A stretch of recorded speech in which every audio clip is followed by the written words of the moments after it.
Un gars entre dans une boucherie et dit « Bonjour, je voudrais 200 grammes de jambon, mais coupez-le en tranches très fines, comme du papier à cigarette. » Le boucher. « Vous voulez fumer le jambon ?» Le gars. « Non, je veux le rouler. » Le boucher. « Pour faire des cigarettes au jambon ?» Le gars. « Non, pour emballer mes cadeaux de Noël. J'ai des petits cadeaux, et le jambon c'est pour le côté salé. » Le boucher. « Vous êtes bizarre. » Le gars. « Vous aussi, vous mettez des blagues dans votre saucisson ?» Le boucher. « Non, mais je mets des petits mots. Mangez-moi, par exemple. » Le gars. « Je prends aussi un saucisson. » Le boucher lui donne le saucisson. Le gars. « Il a un mot. » Le boucher. « Oui, au dos. Ce saucisson a été fabriqué par des mains propres, sauf celle du milieu. » Le gars éclate de rire. Il paye, sort. Dehors, il croise un ami. « Tu as acheté quoi ?»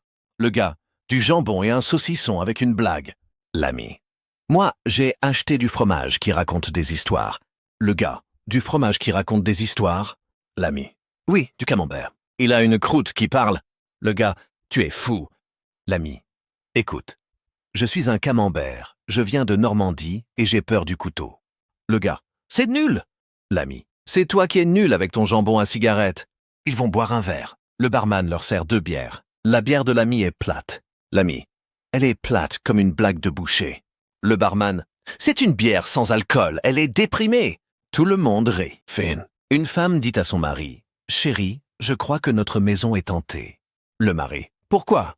La femme. « La nuit, j'entends des bruits de chaînes dans le grenier. » Le mari. « C'est le chien. » La femme. « Le chien est mort. » Le mari. « Alors c'est le chat. » La femme. « Le chat est chez le vétérinaire. » Le mari. « Alors c'est la plomberie. » La femme. « On est en juillet, le chauffage est coupé. » Le mari. « Tu es sûr que ce ne sont pas tes parents ? Ils sont venus hier. » La femme. « Ils sont repartis avec les chaînes. » Le mari. « Quelles chaînes ? » La femme. « Les chaînes de vélo que tu as achetées pour Noël. » Le mari. « Je n'ai pas acheté de chaînes de vélo. » La femme. « Alors qui a laissé ces empreintes de pas dans le jardin ? » Ils sortent, voient des empreintes énormes.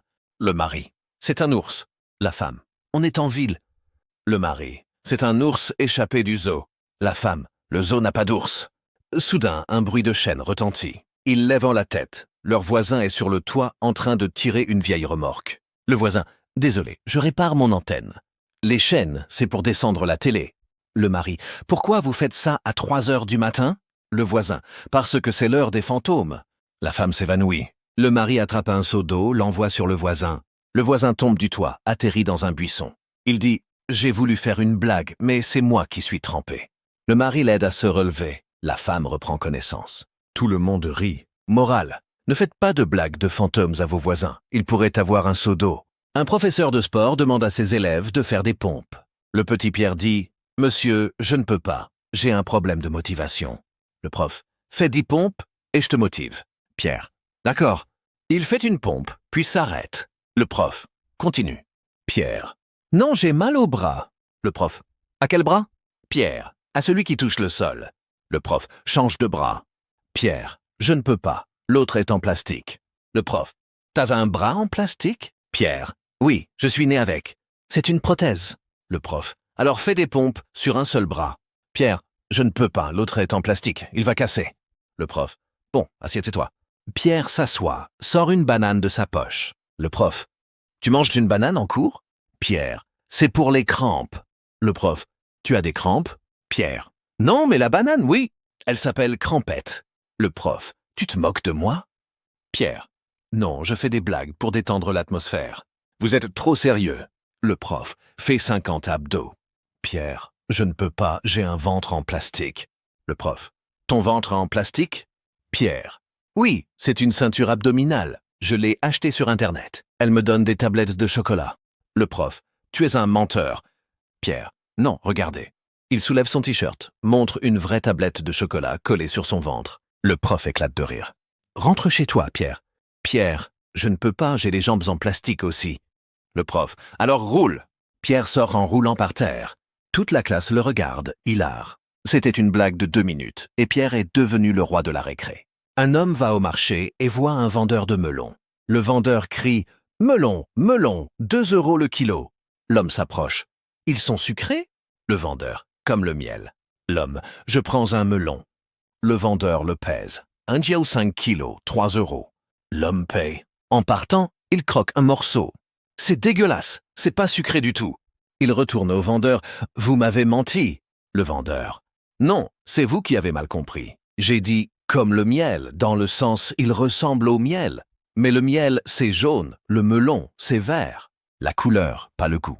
L'homme. Mais c'est quoi cette arnaque? Le vendeur. C'est la liberté du commerce. Voulez-vous un autre melon? L'homme. Non, je veux un remboursement. Le vendeur. Je ne rembourse pas, mais je vous offre un citron. L'homme. Un citron? Le vendeur. Oui, pour mettre dans votre bouche. Ça vous fera une expression acide, comme votre humeur. L'homme jette le melon par terre. Le melon se casse et il en sort une souris. La souris dit, enfin libre, je suis le vrai propriétaire du melon. Ce vendeur m'a kidnappé. L'homme, stupéfait, attrape la souris.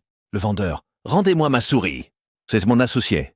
La souris, associé? Il m'a forcé à vivre dans un melon pour faire croire qu'il y avait des vers. C'est une technique de vente. L'homme appelle la police, le vendeur est arrêté. La souris devient la mascotte du marché. L'homme achète une pastèque.